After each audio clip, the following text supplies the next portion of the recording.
Breaking news Suryapet జిల్లా చింతలపాలెం మండలం చింద్రియాల గ్రామంలో తీవ్ర విషాదం నెలకొంది. గేదెల కోసం కృష్ణానదిలోకి వెళ్లి ఇద్దరు బాలులు గల్లంతయ్యారు. రంజాన్ మాసం కావడంతో పల్నాడు జిల్లాలోని ఉర్దూ మీడియం స్కూల్ నుంచి ఇంటికొచ్చారు. ఇద్దరు బాలురు ఒకే కుటుంబానికి చెందిన అన్నదమ్ములుగా గుర్తించారు. చిన్నారుల కోసం గజ ఈతగాళ్లు గాలింపు చర్యలు చేపట్టారు.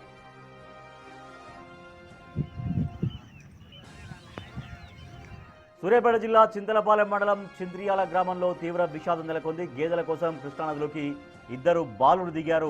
ఆ దిగినటువంటి ఇద్దరు కూడా నదిలో గల్లంతయ్యారు. ప్రస్తుతం వాళ్ళ కోసం గజ ఈతగాళ్లు గాలింపు కొనసాగిస్తున్నారు. మా ప్రతినిధి రమేష్ మరింత సమాచారం సార్. రమేష్, ఏమన్నా జాడ దొరికిందా? అసలు ఇద్దరు చిన్నారులు ఎవరు, ఎప్పుడు కృష్ణానదిలోకి దిగారు, వాళ్ళ గురించి ఎటువంటి ఇన్ఫర్మేషన్ తెలిసిందా?